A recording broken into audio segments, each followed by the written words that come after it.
All right, so hello there, everyone. Good morning, good afternoon, and good evening to everyone that is listening. Coming straight at you from the Spark Podcast, episode 3. And we have quite the special episode for you today.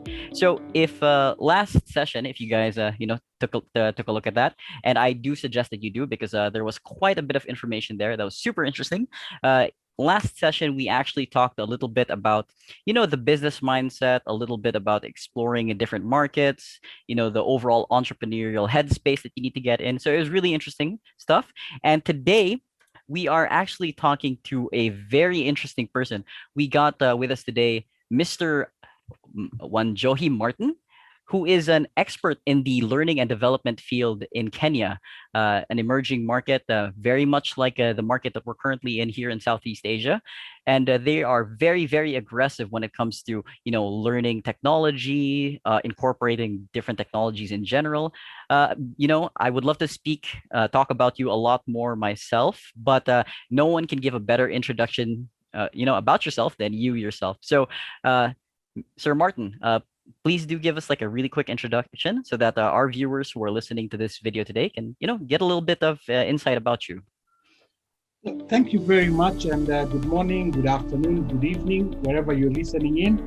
My name is Martin Wanjohi. I'm based in Nairobi, Kenya. I run an learning and development company called iPerformance Africa. We focus specifically on learning and development, and I'm a certified instructional designer.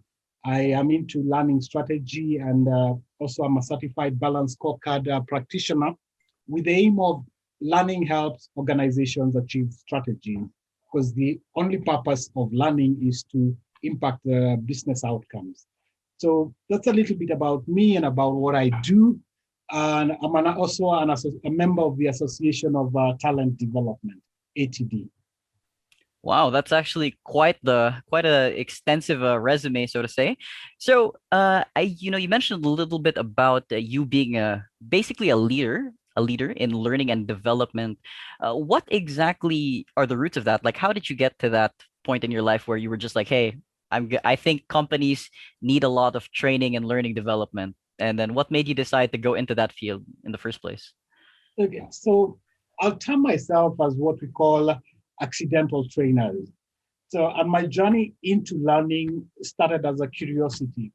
So, when I graduated, I purchased a copy of a book called NLP, Neurolinguistics Programming, so as a gift for myself. So, I read the book, and 6 months down the line, I was not understanding anything. So, I thought, man, I'm going to lose my $20. So I started searching for a training so that would help me understand the book. Ended up in India, in Goa, in India, did a certification in neurolinguistics programming. At that point, it was for my own personal consumption. But as I was coming back, I was like, nah, I should be able to share this with others and with my team first. I was leading a sales team. And so I started training my team in sales using NLP. And after that, I formed iPerformance Africa. I had an interest in employee engagement, started training public seminars on employee engagement, NLP for managers. And when I came back to Kenya, I did the same thing, registered the company, iPerformance Africa, went into learning and development, and focused again on HR professionals. And then I started doing an online program, and I thought, man, this must be so easy. I'm running face to face. How difficult can it be to go online? So my thinking was buy some cameras of Amazon and some stands, record, put it on online, and there you have it. But then when I did it, I was not happy with what the product I had. So what I did was I searched around, and a friend of me pointed to me in the direction of instructional design. So I ended up in that same year in 2019. I ended up doing a certification in instruction design, and as I say, the rest is history. I loved the space, and since 2019, practicing creating learning that actually impacts performance. Before 2019, I thought, man, I know stuff. But then post that training, I realized, well, there's a lot to learn around instructional design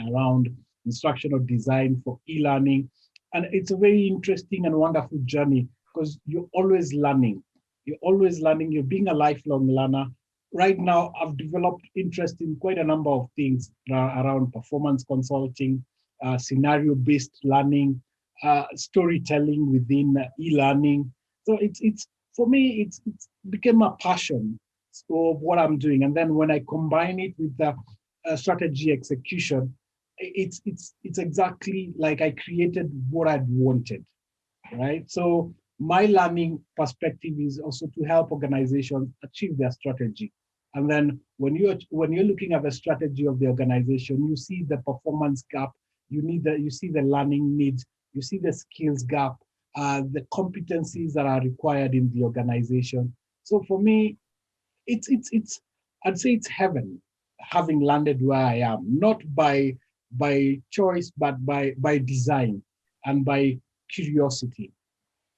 Wow. Okay. So yeah, you mentioned a little bit about neuro-linguistic programming. So yeah, that caught my attention because I actually also delved a little bit into it, but not through an HR standpoint, but through a psychology standpoint. Because in our university over here, they actually offer like a few psychology undergraduate courses. Like so, I took a few classes, and it's really heavy on to helping people understand how people think.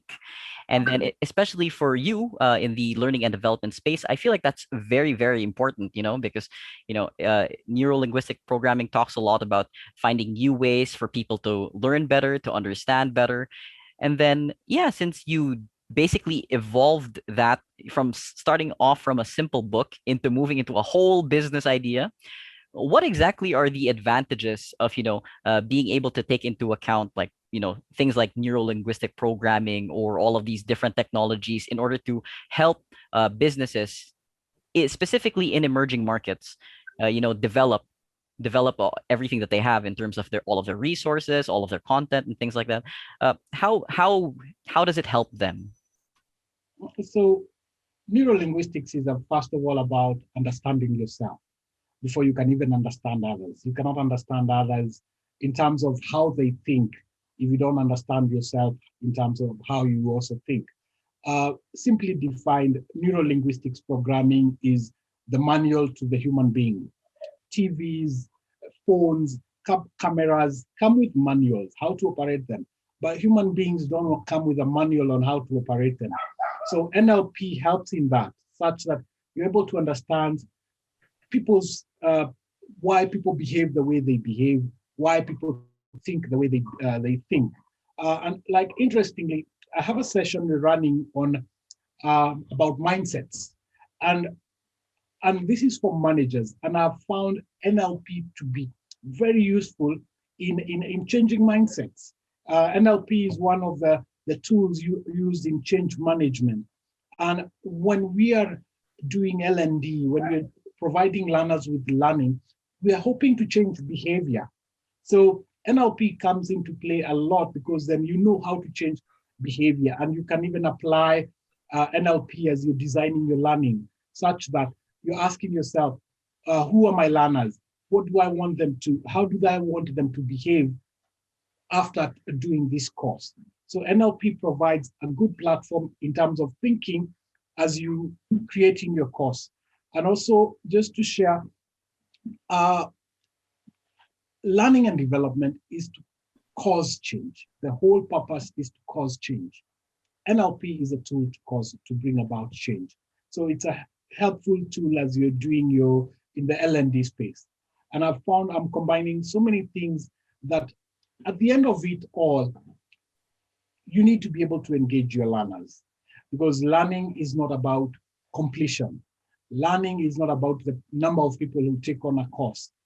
The bottom line is, what value in terms of revenue did this learning provide for my organization?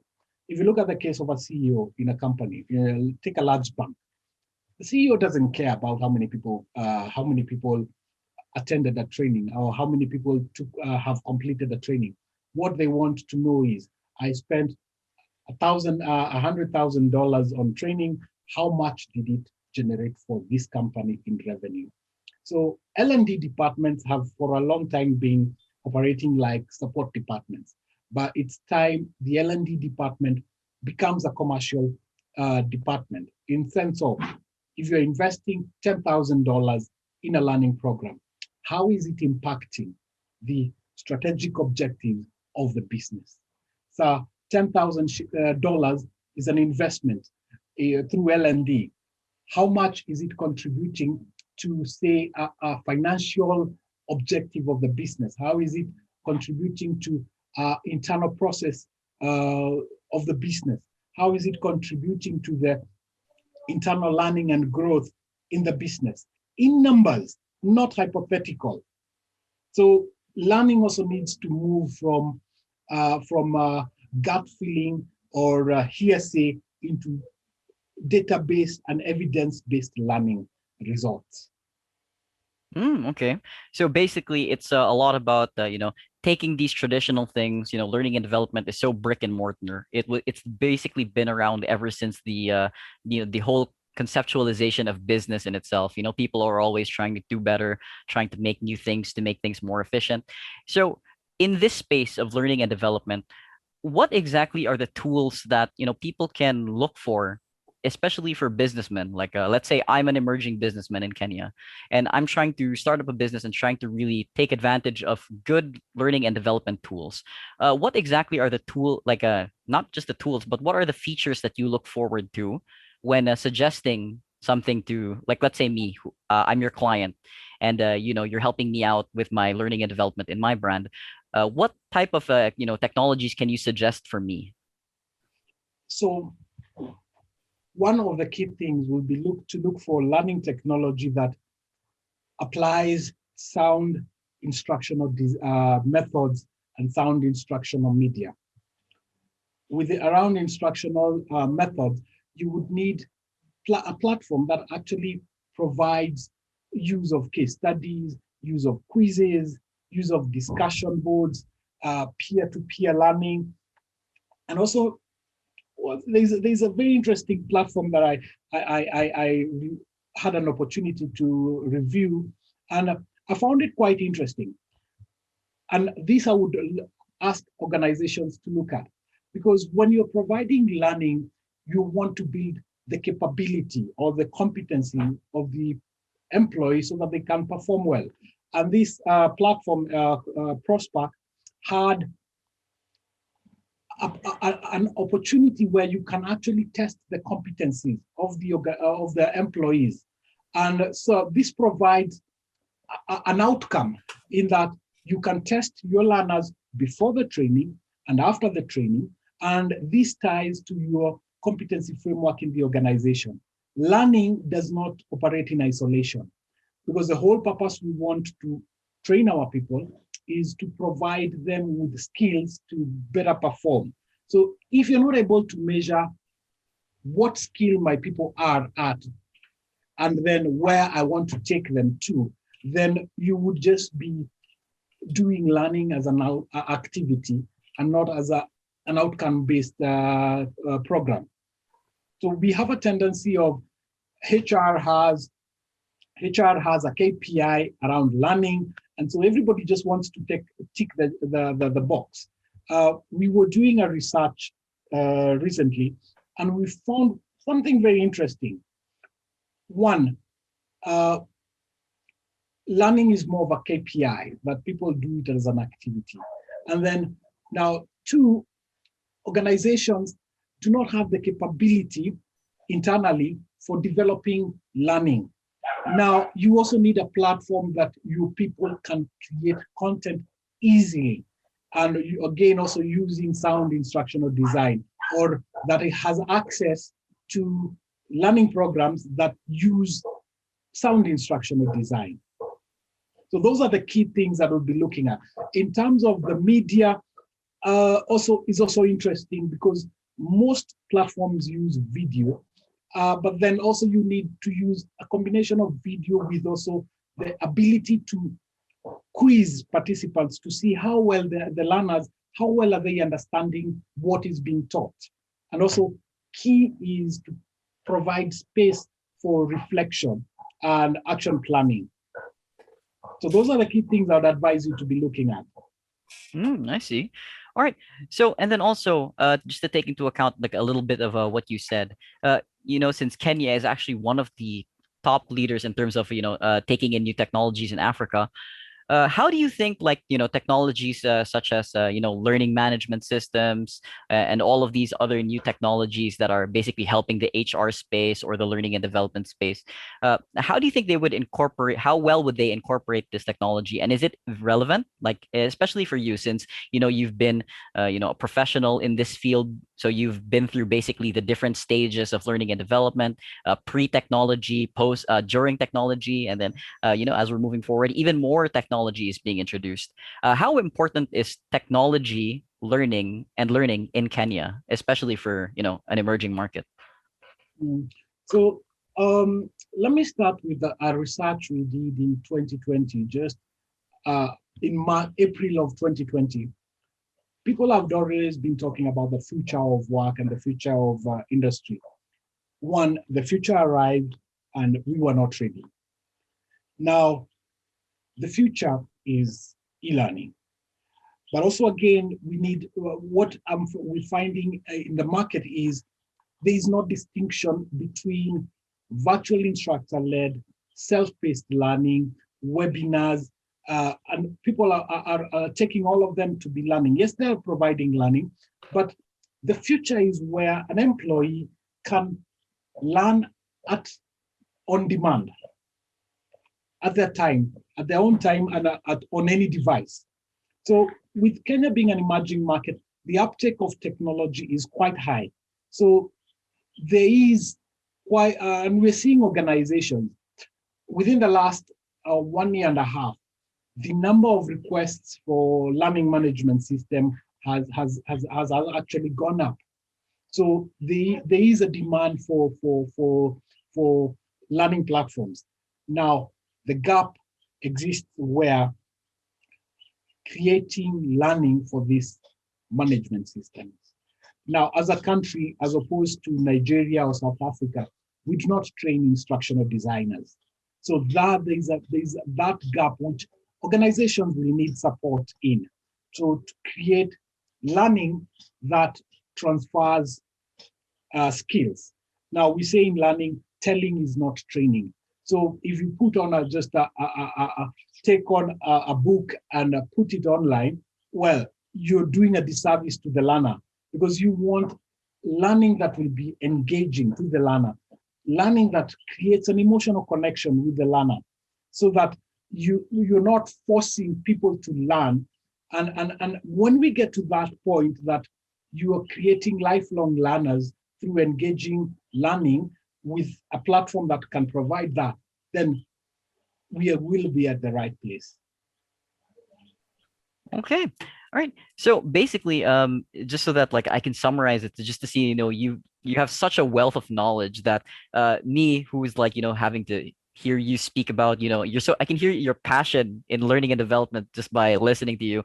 But so I'm just trying to absorb all the information. And basically what I was able to gather is that learning is like it's different now. Like it's not just about handing someone a piece of information. It's also about being present during the the handover of information, being more engaging, having different ways of testing, having different ways of engaging with the learner. So basically what we need for learning is, it's not just a pen and paper solution. It's basically a pen and paper plus a video plus a quiz plus a little bit of interaction. And it's basically this whole ecosystem of things that you need in order for learning and development to succeed. And you have to couple that with technology. Did I summarize that, as well as I could? Yes, it's perfect. All right. Maybe just to add is, from what we know, they say if you want to hide money from an African, hide it in a book. Yeah. So, and why I'm saying going there is that once we finish our education, people think that's the end of learning, but actually that's the start of learning. So as an organization, if you're providing learning that people want to learn, not forcing them to learn, then learning becomes a culture in the organization. But then it's up to the learning management system to be able to engage the learners through the instructional method available in that platform. If you just take a learning management system, plug in videos, well, unless you're telling people it's compulsory for you to take on the learning programs, you'd find your completion rate and your adoption rate very low. I see, I see. So there's actually a lot of nuances outside of just learning technologies. You have to really, really find the right kind with all of the features that you need. So uh, I wish we could talk a lot about this like a little bit more, but it seems that we're coming close to time. So once again, this has been like I'm a little bit lost for words. I'm not one to have no words. People who know me well know that I like speak a lot, but like listening to you, I feel like I'm just like all of the information that I'm taking in is just so profound and there's just so much detail. Like I can really feel the level of expertise that you have in learning and development, as well as, incorporating it in your specific space in Kenya as an emerging market. So actually, guys, if you're interested in listening to Sir Wanjohi Martin talk a little bit more about this, then we're actually could have the opportunity of having him on the Spark again, because I'm sure he's had a lot to say right now, and I'm sure you guys couldn't get enough. I certainly couldn't. So what we're gonna do is we're actually gonna ask him to hopefully come over soon. His schedule permits. Would that be okay with you, Sir Martin? Anytime when I'm invited to speak on L&D and strategy, I make the time. And I'm sure that the people listening here would love to hear a little bit more about like everything that you've been saying. You've mentioned a lot of really key insights that, oh my god, I wish I would like to have a personal conversation with you about this, because like I feel like I could learn a lot from you. So thank you so much on behalf of the Spark podcast.